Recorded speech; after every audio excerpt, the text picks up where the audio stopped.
option. It's not an option. I'm telling you. It's not. Jesse, you don't go to the bathroom and don't wipe your butt.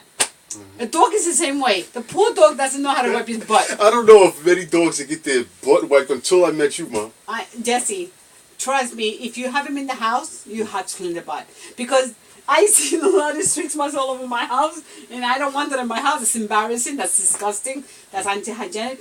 Clean his butt. Do it. I think, I don't remember Peaches doing it. I remember Peaches doing it on occasion, rarely. We have Peaches in the backyard 90% of the time. Yeah. Fedor lives in No, the house. but what I'm saying is this, dogs aren't accustomed to it, but I guess maybe because he's so spoiled and feeling refreshed and clean, that when he doesn't, he's going to wipe on your rug and stuff like that, but I had to pay the price. Yeah, you have to pay the price. I gone away for a week, Jesse. I come back and you see what I see on my carpet. Yeah. Imagine. So, so what was Orlando doing upstairs where he saw Fedor, Oh, that was downstairs. I went downstairs and I got home and I went to say hi to Fedor and talk to him. And Fedor was walking by and he goes, oh, look, his butt is so disgusting, it's so dirty. He's complaining. I'm like, it bothers you to look at it, clean it. Yeah. It's like, he doesn't want to see Fedor's butt dirty, but he doesn't want to clean it. He knows that it bothers him. He knows it because I wasn't there to clean it. And it bothers him. And he'll tell me that, but like saying, Mommy, clean his butt because it's dirty. Yeah. Because he knows he doesn't like it. But he doesn't want to do it. Let me ask you another question. How long did you have the dog Fedor when you first said, let me do this. Let me clean him? I don't remember. It's because I saw freaking stuff all over my door. Oh, so it was like floor. A month maybe? Yeah. Okay. And I just didn't like it and I started cleaning him. And then I went to visit Jenny and I saw Louis and everybody cleaned by. I said, hey, this is the normal cycle. Louis was doing it. Yeah. Jenny was doing it. And they were even cleaning his pores too. And I said, that's normal. So I said, oh, I do. Louis cleans Fedor Dylan's butt. Oh, I'm not going to do that. I'm going to clean his butt. Freaking Louis was doing it because Jenny made him do it. Are you sure? Because I never saw Jenny do that, and they don't even have rugs. I think maybe it was Lou that said, yo, let's be civil and clean the dog's butt. Yeah, I don't know who started over there, but they were starting to clean the dog's butt too. Yeah. So we all got into the thing that, okay, we have a dog in the house. If he's going to be a house pet, we need to clean him. Yeah. So if the dog was coming in, and the idea that, there's freaking streak marks all over my carpet was not a good scene. Yeah. But his brother, he sees the dog's butt dirty. He doesn't like it. He complains. But he doesn't take action. I can't believe him. So, you recording me talking about the dog's butt? Yeah, this is going on Facebook because this is crazy. Okay, so let me ask you another question.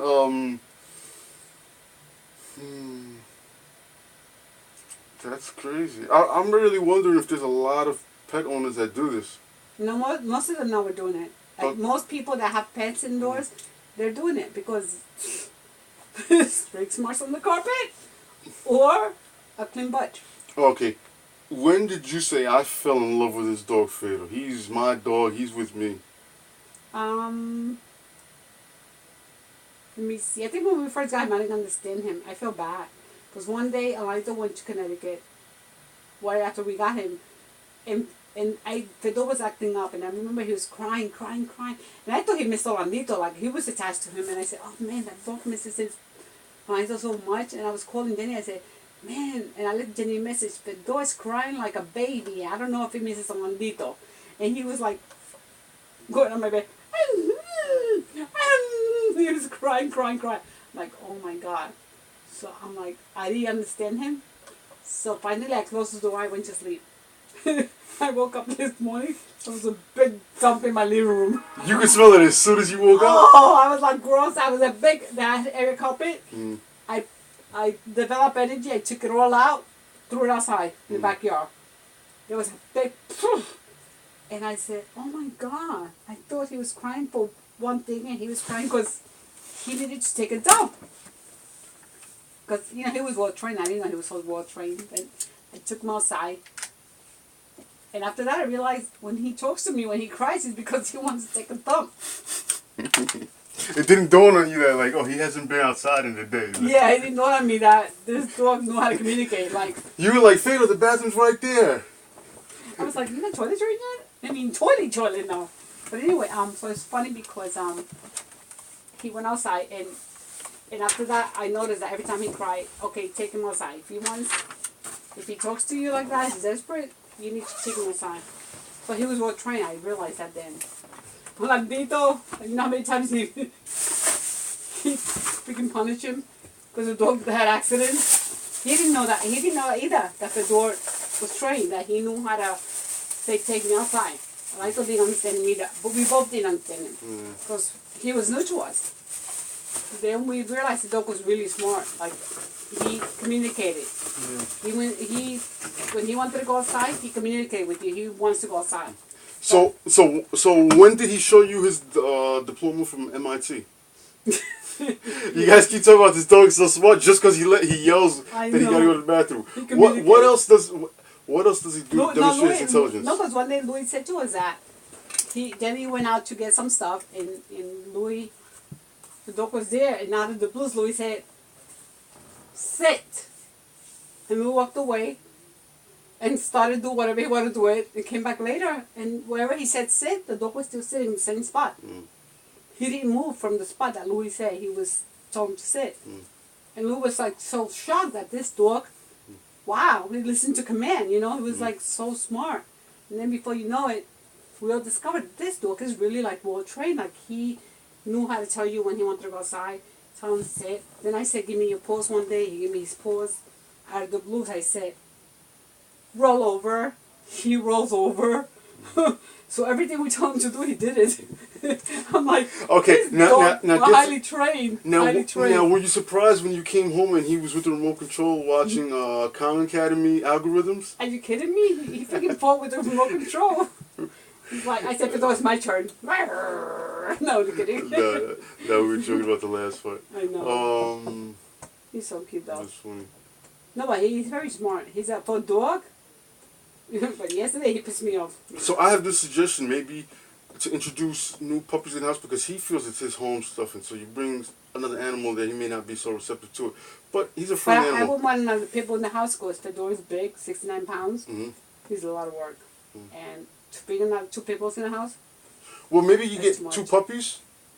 And I don't mind. I want a smaller dog only because 2 big dogs for me is too much work. Because Rolito doesn't help me with cleaning his paws and the poo-poo. Okay. I mean the butt. Okay, eventually, when Fader is on his declining stages, maybe you should replace him with 2 pit bulls and you introduce him on his watch. No. Hold on. 2 babies, 2 puppies, and we walk Fader, and someone pre-plants it, puts it in a box right in the path where he's walking, and Fader will hear it, and he'll go to it, and the person with him lets him see it, and then he'll be crying, and he'll want his paternal instincts, and that kindness that he has, he'll want to be there and protect it, and then we pull him on, no, Fader, no, and then he'll be crying to go back there, and you just deny him, and then you keep going. Now the other person doesn't leave the dogs out there; they retrieve them, they hold them until they approximate that Fedor and the walker will be back on the path, and then you put them back there right before then, and then Fedor's going crazy, smelling them, and his paternal instincts for his own kind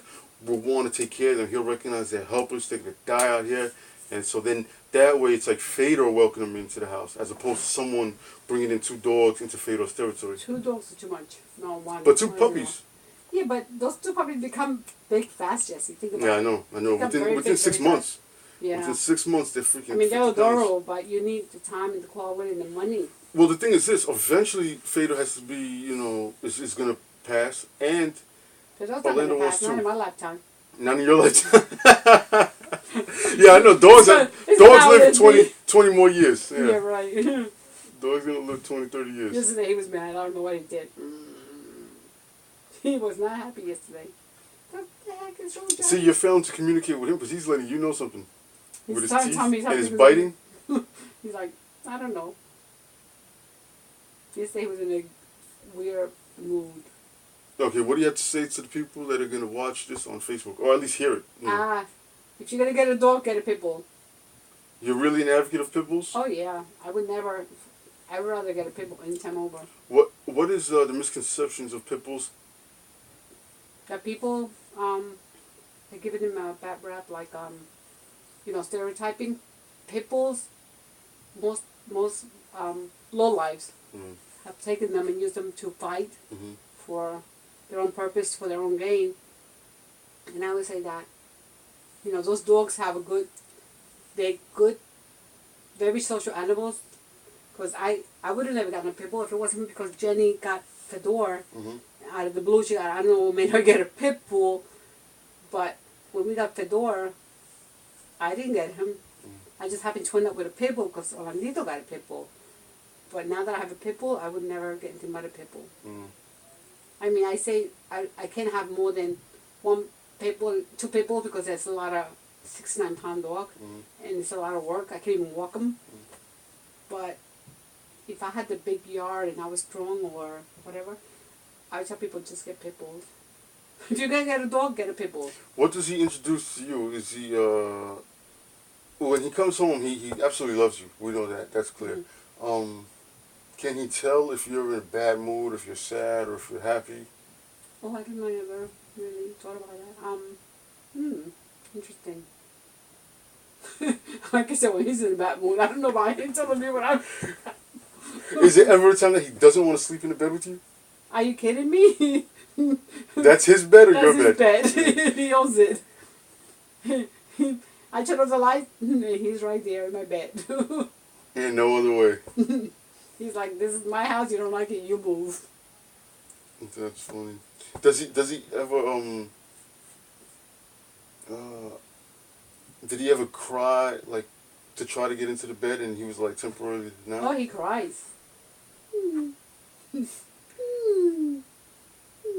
did I do wrong? Peaches was kind of small because I remember when we were kids that like Peaches had a thing with Dad. Really loved Dad. I mean, to be honest with you, animals are very close to their masters. Very like they develop a relationship.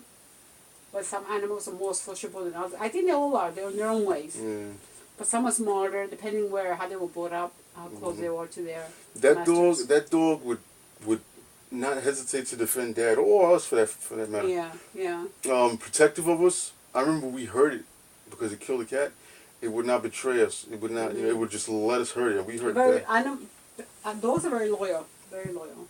But the thing is about pit bull is that they got such a bad rap that people don't want them.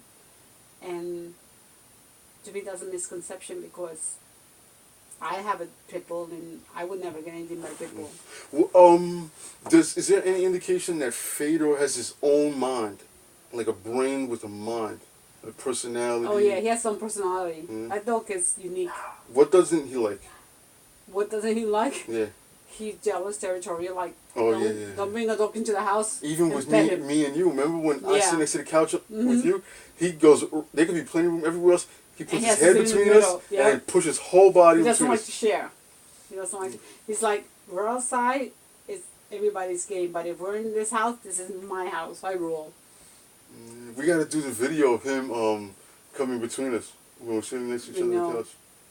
Yeah, he's smart though. He's really like he knows how to. Gestures, he speaks his mind. He doesn't hold back.